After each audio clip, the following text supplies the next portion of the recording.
Welcome, chaps and dames. Welcome to my podcast where I drag you along on my single journey of starting over at age 45. Yes, you heard right, 45. Uh, we talk about singlehood, finances, spirituality, growth journeys.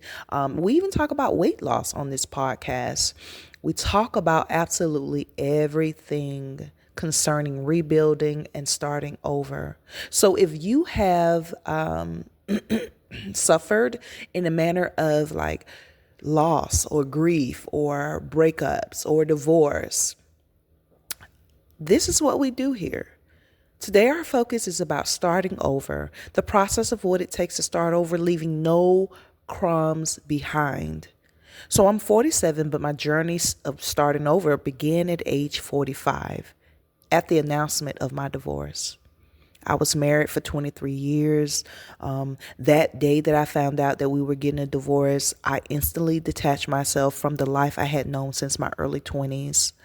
I had moved into my office, which I had recently purchased a couch from Rooms to Go. It was burnt orange, and I was just trying to give my couch a more comfy, homey feel. Little did I know that I would be spending months upon months on that couch. And so from that day forth, I never slept in the marriage bed again. The divorce lasted for 2.5 years. It started in June 2022, and the judge did not finalize it until November 2024. The divorce process is so brutal and lethal. I don't know if any of you all have actually been through it, but it is terrible.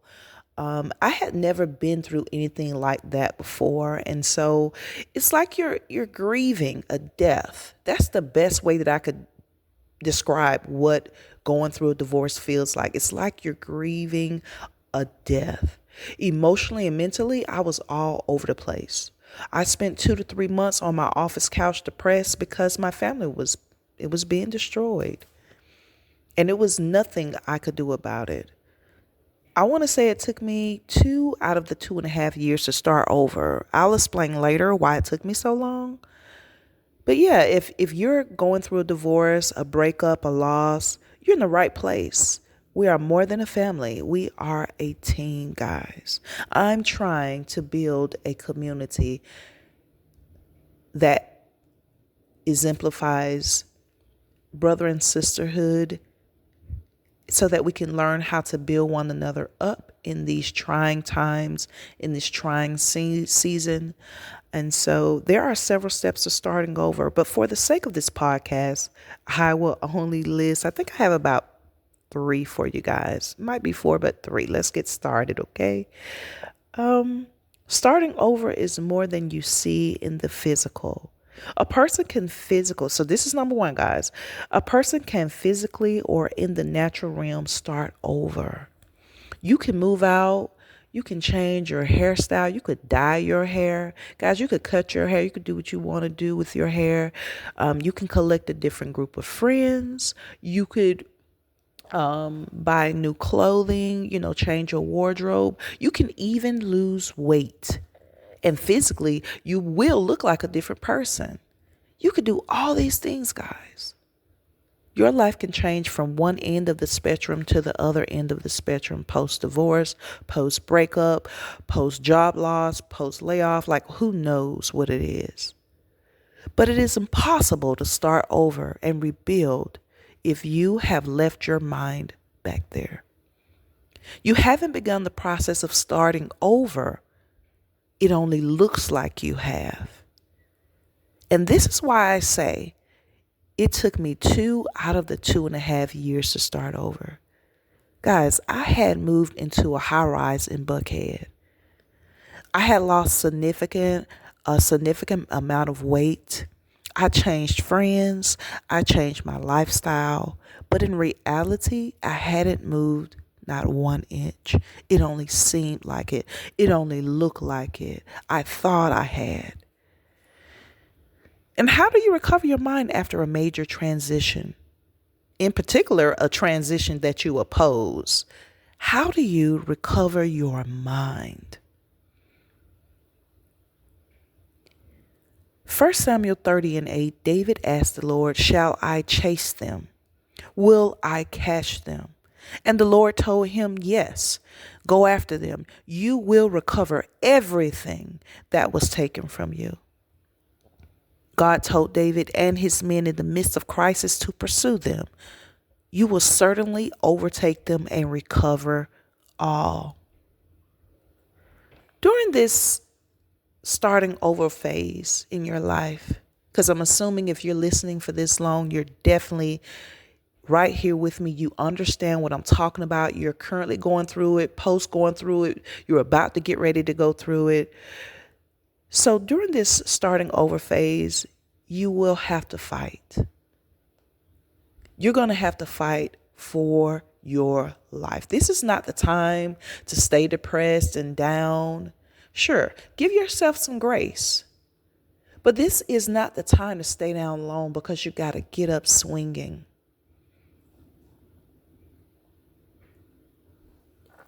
It may feel like you don't have the mindset to fight,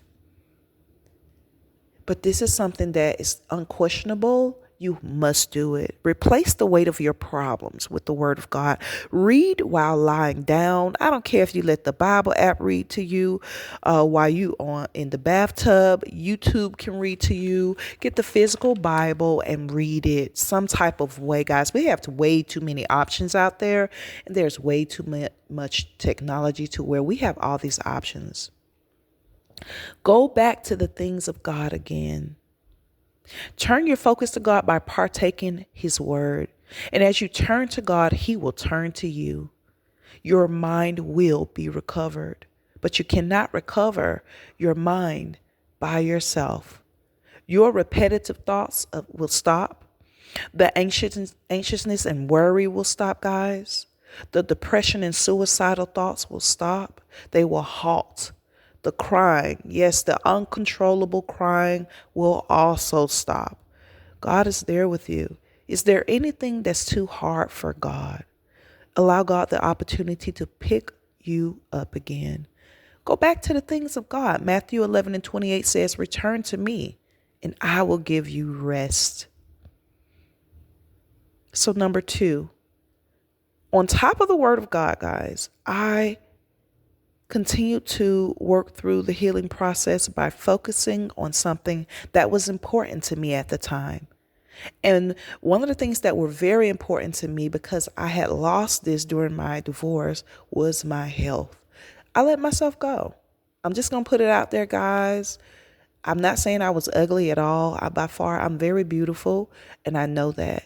But I was not happy with the way I let my weight go. If you lived in my neighborhood during that time, you may have seen me walking 2 to 3 times a day. This is how I dealt with the pain. I walked and I got a gym membership. I even began weight training. I not only looked better, but I felt better. Guys, I was all in at this point. I took skating lessons. Because I like to skate. I spent more time with family and friends. I started to do more things involving the church. I stayed busy because I didn't have time to lay around anymore. I did that for about 3 months and it was over. There's a time to grieve and it's a time to get up and fight. What parts of your life did you neglect while you were in that relationship? What parts of your life did you let go while you were at that job that you just lost, that you wish that you hadn't neglected? Was it going to church, cooking and sewing? Was it spending time with family? Did you let people that you love go? Return back to what truly makes you happy. Yes, you lost yourself. Yes, you did. It's clear you did, and you know it. You lost yourself during that relationship. You lost yourself, and now it's time to find you again. Last but not least, and probably one of the most important, guys, number 3 is that you have to let them go. You have to release them. The reason you have moved on in the physical but can't really enjoy life or be free It's because you are just like Lot's wife. Remember Lot's wife? You keep looking back. Forgive them and let it go. Remember, guys, Lot's wife actually turned into a pillar of salt. They were given instructions to run from Sodom and Gomorrah and not to look back. And Lot's wife, she looked back because she loved the city. She loved the lifestyle and the energy and the lust and the evilness of the city. She loved it. And so she looked back and she turned into a pillar of salt.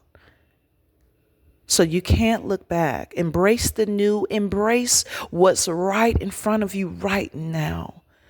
Take step by step, day by day. Embrace the new life, a new beginning. God is giving you a brand new set of desires in this season of your life. You won't be able to grasp them if you keep looking back. He's trying.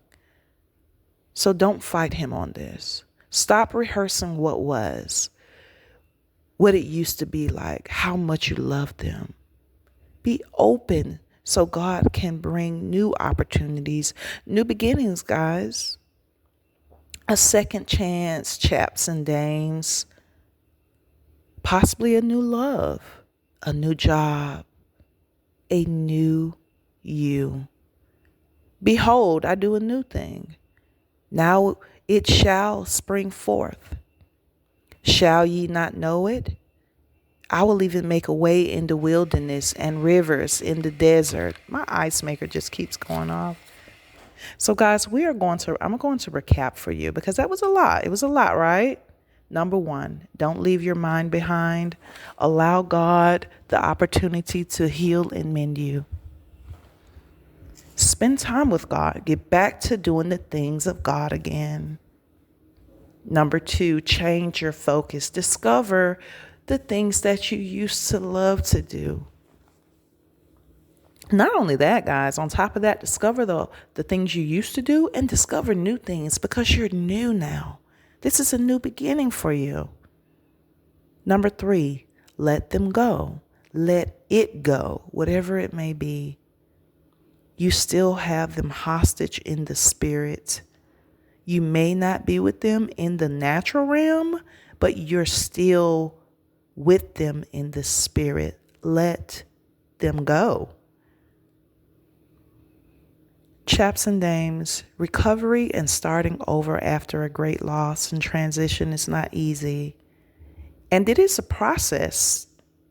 Start walking the road to recovery today.